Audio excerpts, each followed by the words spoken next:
Hello and welcome back to the True Grit and Grace podcast. I'm so glad you're here because today we have Daniel Alonzo, who is a wealth expert, entrepreneur, media personality, podcaster, speaker, and the author of Wealth on the Beach.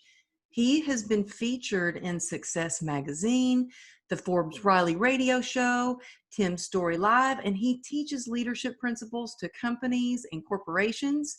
He's also the founder of the Alonzo Academy and helps others achieve their lifelong dreams, become the best versions of themselves, and achieve financial freedom through massive passive income. Welcome to the show, my friend. How are you? I am doing phenomenal. Life is really, really good. We are quarantined, but life is really, really good. So I'm so excited right now. I really am. I mean, I'm excited to be here with you, Amberly. You are just such an inspiration, and it's an honor to be hanging with you. Oh, thank you for being here. I was so excited when I saw your face pop up and you're like, yeah, you can ask me anything. And I'm like, okay, I'm going to ask you, how the heck does your hair look so good in this quarantine? That's what I want to know right now.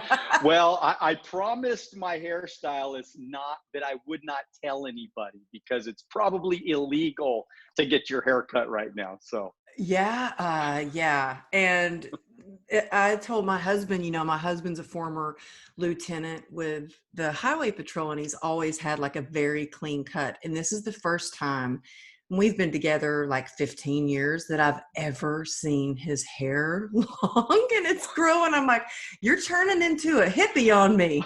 So yeah, that's the first thing I noticed. You always look sharp. And I have to say, thank you so much for continuing to show up and be such an incredible leader because, man, you are on Instagram every day. You're sharing tips and tools and inspiring people. And before we get into so many questions I have, because I think a lot of us right now either lost their jobs or our income is not the same because everything has changed. Our work hours have changed. But I want to ask you how you got to where you are, because this show is all about struggles to success. And you definitely had some struggles, but it led you to where you are today with your beautiful wife and what you have created for yourself and now share so openly with others so they can do the same. well, I mean, it all started as a little kid. Probably my journey to self awareness and growth. I was 14 years old. I was hanging out with the wrong crowd. We were down in Newport Beach, California, and we were so at late at night we would sneak out of the house at a friend's house down there. I didn't live in Newport, but a friend did, and we'd sneak out Wait, of the was house. that the scandalous part? Was Newport considered that scandalous or what? Well, not really, but we were scandalous. Oh. Obviously Newport Beach is beautiful, but we were scandalous. And we were 14 years old, and we'd run around the streets and do stupid things. We'd open up cars and, steal change and sunglasses and anything we can get our hands on. Well, one night I went out and I got a boombox radio. I stole a boombox radio out of somebody's van. And I still think that somebody was probably sleeping in the van at the time. Oh, wow. But I stole the radio. I ran back to Buddy's house and looked in the tape cassette. And it was a tape by Jack Canfield, Chicken Soup for the Soul guy. Uh-huh.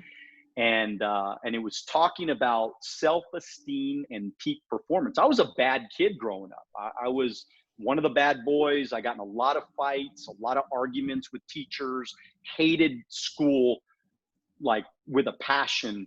And it really got me to start thinking about changing my life and asking, really that one tape that I listened to probably 100 times. I still have the radio today. I still have the tape today, but Wow. It taught me how to ask for what I wanted and to go for my dreams. Wow. Well, and then you were an athlete, weren't you an athlete, baseball? Mm-hmm. Yep. Yeah. I played baseball, was going to college at the time. Only reason why I was going to college was to play baseball. I never would have went to college if it wasn't for baseball. And but I hurt my knee the first semester. Actually, I hurt Mm. my knee really, really bad, and my baseball career was done. You know, came back home. I felt like a loser. I felt like, I mean, everything was gone. That competitive spirit was gone. Again, hanging out with the wrong crowd, doing things, I probably wouldn't tell my kids about. Yeah. And then a buddy of mine, came up to me and he said, "Hey, I think I have an opportunity for you." And I said, "Okay, I'll go check it out." And it took me about 4 months. I didn't believe him. It took me about 4 months to actually come around, but he just wouldn't shut up about it. And he said, "You don't got to go to college for 4 years. You got to take some classes. You got to learn some things, get some licenses, things like that." He said, "But you don't got to be in school forever." And I said, "I think that's something that I'd like to check out." And the rest is history. Yeah, I think sometimes when we're going through situations, we don't, it seems it's so hard and we don't know, like, why am I going through this? And then everything that we're going through is leading us and building up our resilience to exactly where we are supposed to be. And I can relate to, your struggle with blowing out your knee as an athlete. That was actually my worst fear as a dancer was, I don't want to ruin my knees because then I won't be able to audition. I won't be able to work. I won't, and then I literally get hit by an SUV instead. Then my whole leg was gone.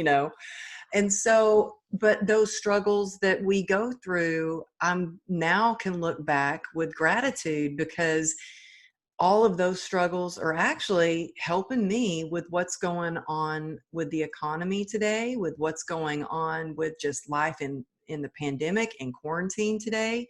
And I think that the skill set that you have and the knowledge and wisdom that you have would really be so beneficial to so many people that are struggling out there today, because you basically learned a long time ago how to, I mean, it took you a while to build that up, but you learned a long time ago how to make that passive income so you could be sitting right here talking to me and still making an income right now so that you can be on the beach and still making an income. Can you please share with us, like, what does that even mean? Because a lot of people are like, well, what does that even mean? Passive income. Like, I've always had to work really hard to make minimum wage, or I've always had to work really hard for hardly anything.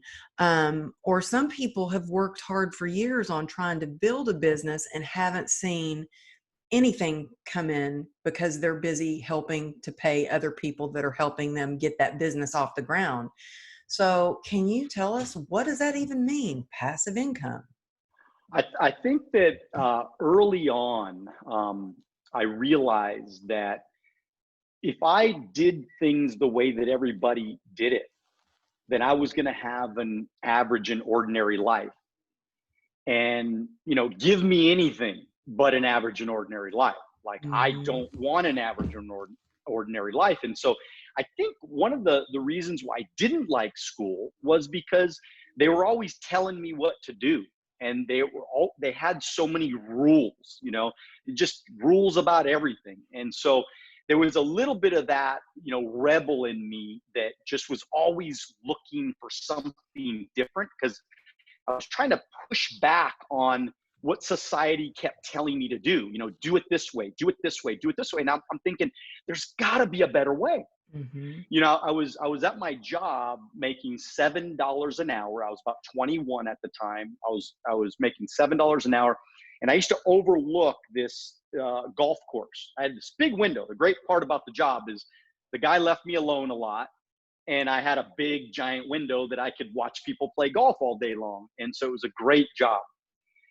And I just remember thinking in my mind, why is it that my parents have to get up when it's dark in the morning Mhm. and go to work and work all day long and have to pinch pennies, and my mom had to cut coupons and live like, I mean, and now I wasn't broke for no, by no means. I mean, my Mhm. parents, we were middle class. I have great parents. They gave me an incredible, upbringing. But the truth is they had to keep working for their income. Mhm. And so I look at these people on the golf course and I would see the same people playing golf every day. And I would be thinking, wait a minute, why is it they get a great life like that? How come they're not working? And so I searched and I searched and I searched. There had to be a better way. And that's when my buddy came to me and said, hey, you need to take a look at financial services, at the financial services business. And of course, I didn't know anything about financial services. I never sold anything in my life. I never, matter of fact, the part of the reason why I left college, one of the college campuses that I was a part of was because of math class. So I was never the greatest at math or anything like that. Now today, because of computers, I'm an expert at math, right? I am a Yeah. genius at math. Okay. Um, but early growing up, I was scared of that. And so when this opportunity came to me, I was nervous and I was scared. But I just want people to understand that passive income, residual income, is available to every one of us. Mhm. It's just that we've been programmed as a society that there's one way to make money, and Mm. that's by getting up and going to a job, going to a factory, going to a cubicle, and earning income. And Mhm. that's it. That's the way that 95% of America makes their money. And so when this shit happens, like the pandemic that we're going through right now, when this hits us, I mean, this is why it's hitting us so hard. Mhm. Because when you're a waitress and they shut down the restaurant, you have zero income. I mean, Mhm. it's all gone. And so that scared me. And that's what kind of was my first steps of the foundation of me searching for a better way of earning income. Yeah. And you know what? I think that this is going to change the way, well, I hope it changes the way a lot of people think about their futures, think about their children's future. For me, I always had a second or third or fourth income. Like I never just had one job. And so when something like this comes up, I'm like, okay, so I may not be able to do in person one on one coaching the way I did, but I can rely on other sources of income, from book sales to the mastermind to, online courses to, so I've always had a backup. I always think, what's my backup plan in anything I do? Like, better have a backup, Yep. and I think that's because I struggled so much when I was 23 and I was a single mom. And there were times, I would shop at the dollar store and get canned goods to eat and think, oh my gosh, how am I going to pay my rent this month, and barely be able to make ends meet to make that happen. And I thought, I will never be in that position again. And so that motivated me to search for different types of income and how I could make income while, my daughter was taking a nap, or, because you're right. Right now, I've got friends that are fitness trainers, and they maybe had a month worth of savings, but now they're not training clients. And I asked them, I said, well, why aren't you training them through Zoom? Why aren't you thinking of putting a program together and recording everything and you can sell that? Like, there are so many different ways to think outside the box in order to make income and not just survive, but really thrive and enjoy life. And I think when you're doing something that you love, you can make those things happen even more. So what were some of the first things you did when you started thinking, aha, I've got it? I can be playing golf. I can be out there playing golf and having fun instead of sitting behind the glass watching them do that. What were some of the first things that you did to start to have the life that you have right now? Well, believe it or not, at 21, uh, I went into financial services. So I went and got my life insurance license. I got my investment license. I got my annuity license, and I studied everything that I could get my hands on when it came to money Mm-hmm. and finance, debt elimination, anything under the sun when if it had to do with money. I just wanted to learn everything, kind of like with you in fitness and dancing. I mean, you watched videos and you got mentors and you got coaches and you got all, same thing Mm-hmm. with me. I attached myself at the hip with some of the most successful people that I could find. And I started to pick their brain. And I Mm-hmm. started to figure out, I started to see a couple things that were pretty good for me. Is number one, I could build a team. I could actually not just, because a lot of guys, when they go into financial services, you see them, it's like Joe's Financial Services on the corner. And Mm-hmm. it's just Joe by himself. It's just Joe hanging out, right? And if you want to buy some insurance, Joe will give you some insurance. If you want to buy some investments, they'll give you some investments. Um, and what they're not, what the challenge with Joe's business is that if the economy goes bad, or if Joe hurts himself, or Joe gets sick or something like that, his income's gone. Mm-hmm. And so what I figured out early on, I'm like, hey, wait a minute. I am going to actually build a business where I can recruit hundreds and hundreds of people that work with me. I will support them, coach them, and train them, and mentor them, and be there for them when they need me. And my intention, though, was inevitably they were going to be independent.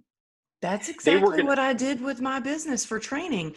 I there you taught go. a teacher trainers preparation course for getting certified as a trainer, and teaching this teaching this course and teaching people how to get certified. I then could handpick. I was like, oh man, they're awesome. I want to work with them.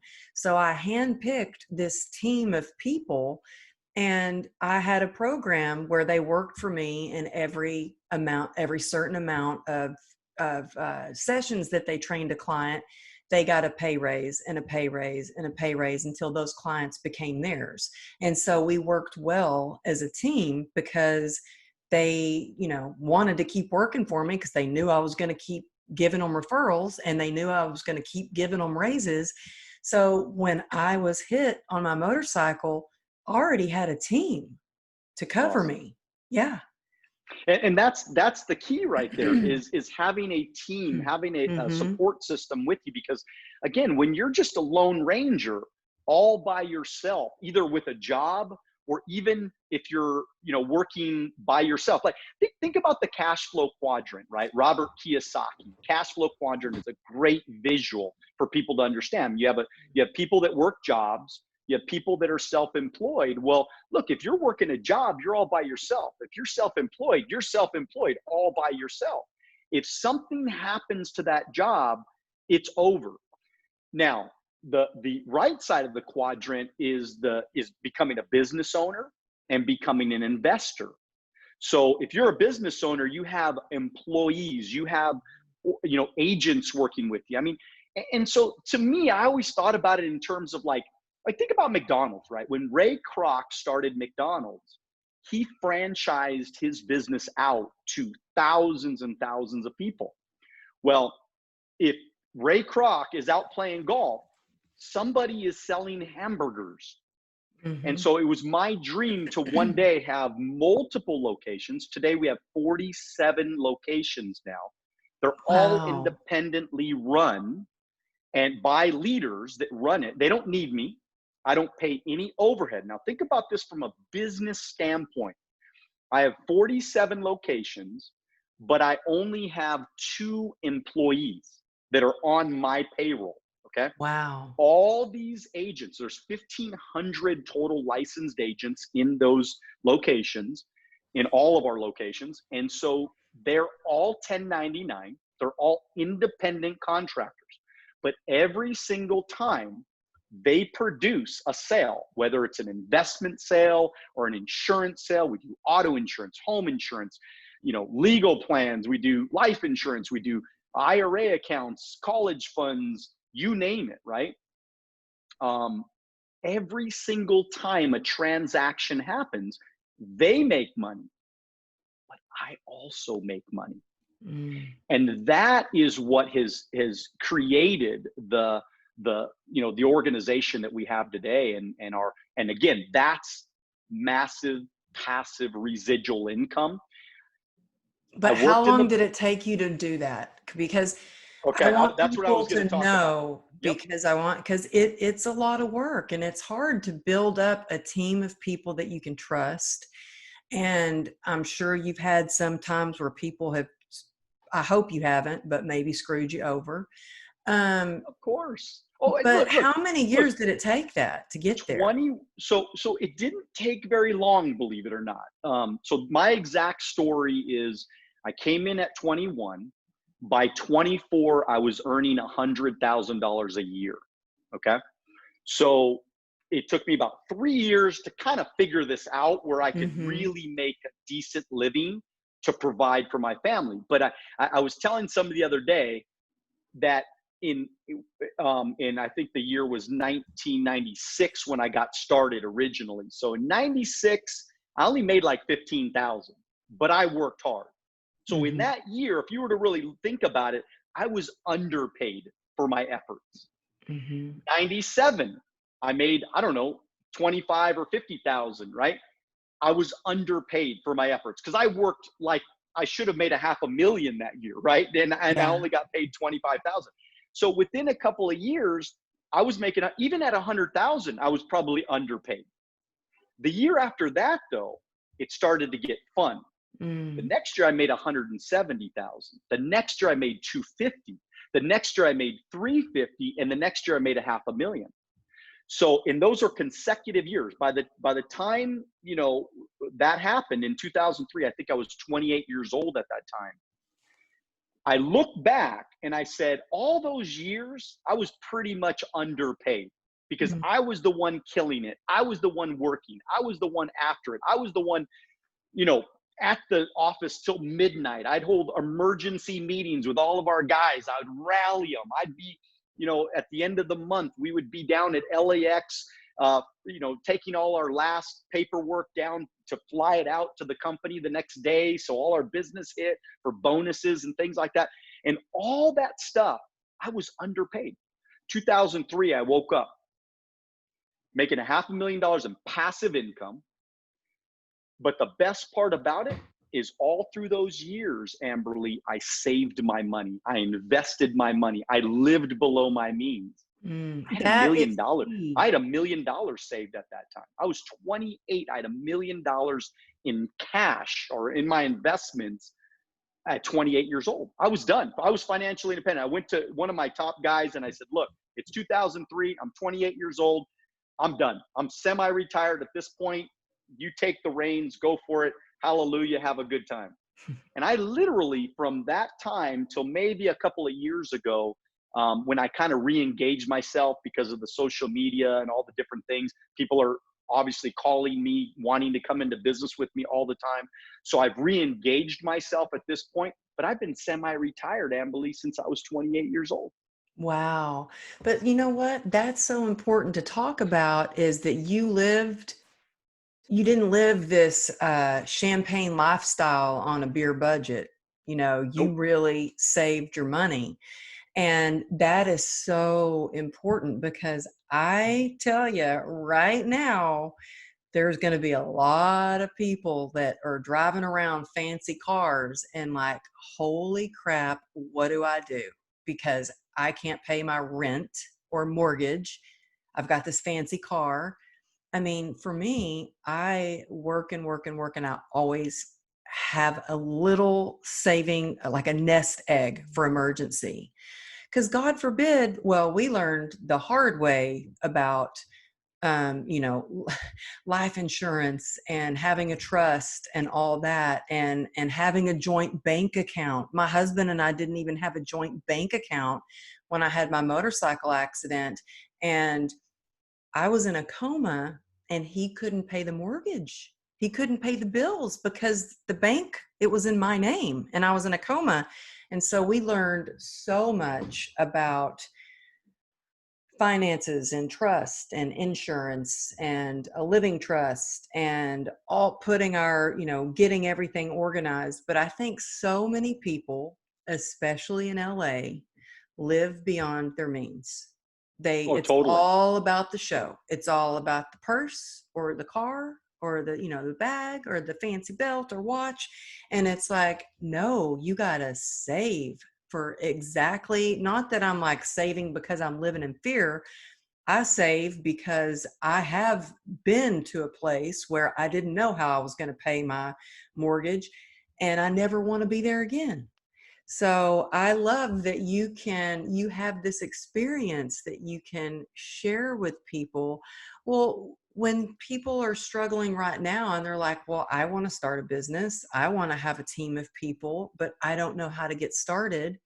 What would you suggest for them to do? Well, they got to reach out to somebody that they feel could give them that information. They got to reach out to a mentor. They got to find Mhm. somebody that, like, in a field that they enjoy, right? I mean, if they're going to become a fitness coach, they need to call you. They need to Mhm. have a conversation with you. Need to say, Amberly, how can I do what you do? And they can't be Mhm. embarrassed about that. They can't be like, look, at 14 years old, when I stole that radio and that tape from Jack Canfield, when I listened to that, he talked about how the universe rewards consistent, bold action. And you have to ask for the things that you want in life. And so, I don't know, from a young age, I just figured out that I'm going to ask for the things that I want. And so, I think you got to be bold right now. I mean, again, people are struggling. Like, desperate, what is it, the when the desperation and the, meets inspiration, that's when great things start to happen. And Mhm. that's where people are at right now. They're Yeah, I think desperate right it's now. hard times bring out the worst in us or the best in us. And I think we Absolutely. really have to reflect on what is going on in our lives right now. And it's a great time to decide, even if you still have your job, is it Absolutely. sparking joy or are you a slave to your goals? Absolutely. But right now, more than ever, this could bring out the best of everybody. I mean, you Hmm. could you could literally be in a situation right now where you have nothing going on. Somebody could DM me and have a conversation. Let's just say somebody's interested. They're like, you know what? I'm interested in financial services. I like the fact that insurance is not an economy driven business. I like that you can still sell life insurance. You can still sell investments when the market is down. Matter of fact, a lot of people like to buy when the market is depleted. So we're having Hmm. more investment sales right now and more insurance sales, believe it or not. And so let's just say somebody goes, you know what? I'm interested in what this guy's talking about. Maybe it's right for you, maybe it's not. But if you don't ask, so my best advice to people right now is find somebody out there that may be able to give them that spark, that opportunity, that chance. And look, you might have to talk to 10 people. Maybe the first person is not the right person. Maybe the second person is not the right person. But maybe if you talk to 10 people, you might find one that you say, you know what? I want to work with that person. I want a coach. And by the way, the thing that changed my life more than anything in the last 24 years was the fact that I was accountable to a mentor. I found Yes. a millionaire mentor, and I attached my hip to this guy. And I'm like, dude, I'm not afraid of working hard. I'm very, very coachable. And I'm going to be so accountable. You're going to get sick of me. I told this guy, I called him for 5 years straight, and I kept myself accountable to him. I woke up and I was financially independent. It's amazing what a good mentor and a good coach could do to help you change your life. Oh, yeah. I think it's absolutely, I- for me, I still think I love what you said. It's willingness to get up and do the work. it is accountability is huge because I am accountable to someone every single morning. I believe in our good habits and our consistency. And for me, I have a morning routine. And one of the first things I do is I read out of either a spiritual book or a self-development book. And my job, one of my many jobs is to capture something that really was meaningful to me that day, whether it was a quote or a passage in a book, send a screenshot to who I'm accountable to, and write out what 3 things I'm grateful for that day. And that helps me mentally. So you can, and then I've always had a coach or a mentor, whether I was an athlete and running track, I had a coach. When I was a dancer, I had the head dance coach, their dance teacher. And then we had a company where we had the big time dancers that would, and I was an understudy and I worked hard to be in the main company. And then when I became a trainer, I always believed in find somebody who you want what they have, meaning you want the life they have, and I'm not saying to like be in comparison, but when you see somebody who is like, oh my gosh, they seem so happy, they are together, they are leading people in a time of crisis. Yeah, I want to do that. That's whatever they're doing. Give me a dose of that. That's what I'm talking about. So I believe in having a mentor or coach. And so, but the first thing is they have to be willing to do the work. I had someone come up to me just the other day and say, you know what? I really want to be a trainer. I'm tired. They were actually in the financial industry. And they're like, I'm really just tired of hustling. And, I like working out. I'd like to be a trainer and earn like 6 figures by next year, but I'm just tired of hustling. And I said, you know what? If you want to be successful at anything in life, you're going to have to work hard for it at first to get it going. And then, like it took you years to get to where you had the passive income, it takes a willingness and some hard work to get to that point. And so that's what I want people to understand, is that it doesn't just magically come, that they have to be accountable and show Yeah, up.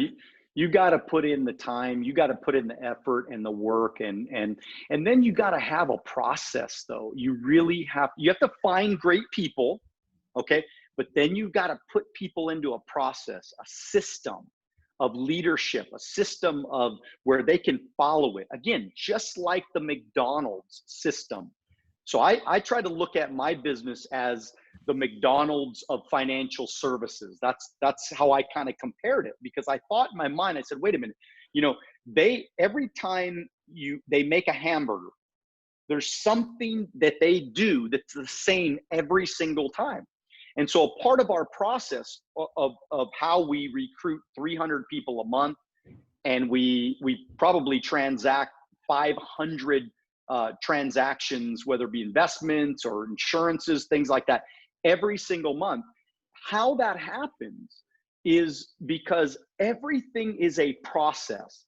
So we sit down with the client, and this is what we do. And then we do this next, and then we do this next, and then we do this next. And then we ask these questions. And then this is how we overcome the most common objections.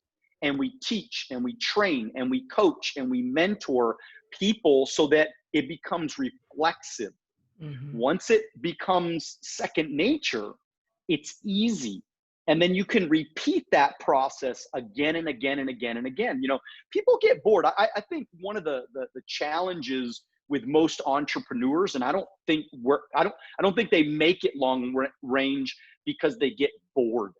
They get tired of, again, the grind. They get tired of the simple little things that they have to do over and over and over again. I've done 75, almost 80 podcasts so far. I've been not counting me being a guest on other podcasts. Mm-hmm.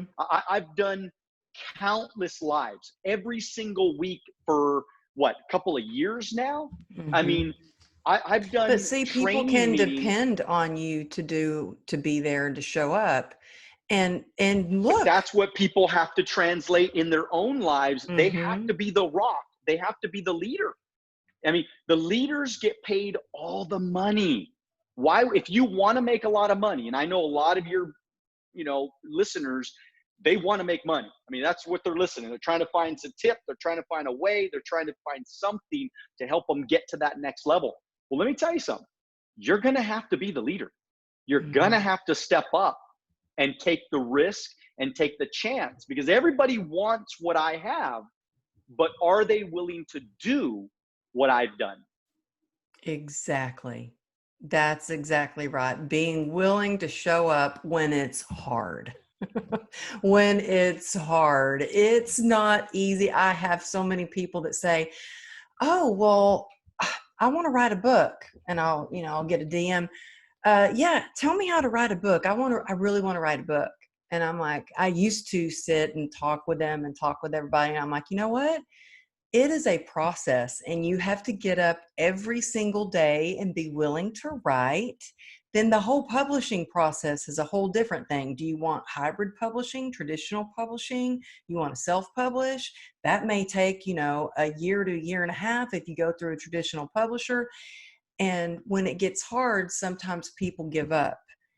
We just can't give up. You have to keep putting one foot in front of the other if you want to succeed, if you want more out of life, if you want to have freedom. To me, success is freedom. To me, success is being able to go play golf in the middle of the day, and I think there are a lot of successful people out there. I remember my mom came to visit, and in Texas, where I grew up in this small town, most people, I would say probably 95% of the people work 9 to 5 jobs. And my mom came to California and we went out to lunch in the middle of the day. And she was like, don't any of these people work? Uh, where are all these people coming from? So I think, in Los Angeles, we have a lot more entrepreneurs, a lot more people that are making passive income and doing other things. But there's so many people that could, you know, think outside the box a little bit about different ways to earn income. And I think this pandemic is going to help people to see that, maybe you don't have to travel so much. Maybe you can do more from your own home. Maybe you can save money by cooking at home instead of eating out all the time. A lot of different things to look at in the equation of just being able to save money, I but agree. I yeah. agree. Well, I always like to ask everybody on the show, because I love learning more about resilience. What is your definition of resilience? Well, I mean, to me, it's determination to go get the things that you've decided you want. So, just like Mhm. I talked about earlier, the first step is the decision. You really have to figure out what you want, because resilience is you not stopping when it gets hard, because it's going to get hard. And Mhm. as much as we all want a get rich quick scheme. I promise you, in my 24 years in business, I've looked at everything, I've examined everything, I've studied everything, researched everything, and I just can't find anything that is a real true get rich quick scheme other than the lotto, which that's kind of out of the question because I don't even play the lotto. So, but the but it's just not giving up. Mhm. Amen to that. Oh, well, I would love for people to be able to go grab your book, check you out on Instagram, go look at your website. And like I said, thank you for showing up so much and doing lives on Instagram. And I love your podcast. You guys, y'all check out his podcast. I had the honor of being on your podcast, and we were originally going to try to be in person to record before all this happened, but we'll get together and do something again when this is all said and done. But what is the best way for people to reach you? Well, number one, Instagram. The best way to, I mean, DM me anywhere else, and I might get back to you one day. If you really want to get with me, DM me on Instagram, because I answer that sucker every 10 minutes probably. Um, and then, of course, alonzoacademy.com. That's where you can read about my story. You can find out about my coaching program that I do every Wednesday morning, 9 a.m. Pacific Standard Time. It's called Wealth on the Beach Club. And I teach people how to sell. I teach people how to be better influencers. I teach people social media. I teach people insurance, about insurances. I teach people about investments, anything and everything under the sun. Matter of fact, we do a half an hour lesson and then we do a half an hour Q&A. So every single week we do that Q&A until you can't think of any other questions to ask me. It's that personal and it's that real, and I love doing that. So check that out as well. But I just think, look, the main thing that I want to say before we get off here is that people have to start believing in themselves again, and believing that the way things are right now is not the way things have to be.